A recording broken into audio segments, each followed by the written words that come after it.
My name is Mike Stewart and I work as the ship's bosun, so I'm in charge of the rigging and sails on board.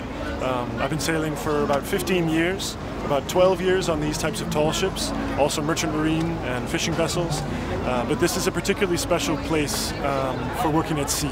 It's the nature of the gear on board, all of the sails. It takes a tremendous amount of teamwork to run these ships, to handle their gear. And so a trip like this, joining on in Halifax in Canada, bringing all these brand new trainees, over half of which are from Northern Ireland on board. Many of them never been at sea before. And you have to train them in, show them all the gear, and then we set out underway. And luckily we had pretty calm weather at first, lighter winds, so all of our light wind sails were up. And then we moved into heavier weather, heavier currents, and the seas built, the winds built, and we came down into sort of our storm arrangement. Less sails, huge seas following us, all of our safety lines and safety nets up on deck, shipping water over, 2 or 3 people at the helm to keep her course. And at that time it was perfect. These guys were all trained in, they had their sea legs, they were used to climbing aloft in the rig, handling gear when it's under a lot of strain. And so suddenly we had this 40-person team to bring her through the storm. And that storm is why we got in early to Ireland. 4 days of running hard, force 8, making 10 knots, fantastic sailing. We joined on as a ship. We sailed from Cape Town, South Africa.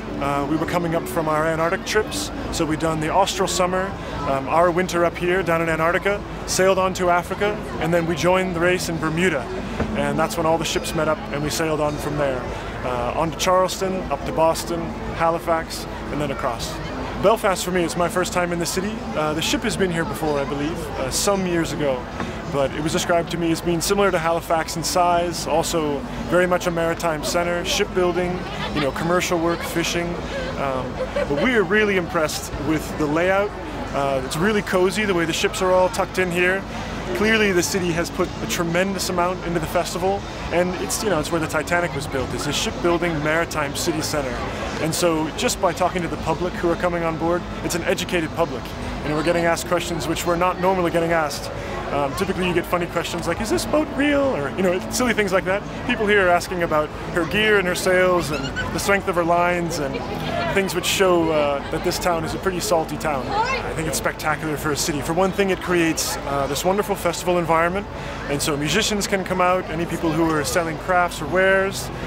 It's beautiful for that. You can promote this waterfront, which seems like a young and bustling waterfront, a lot of new buildings here.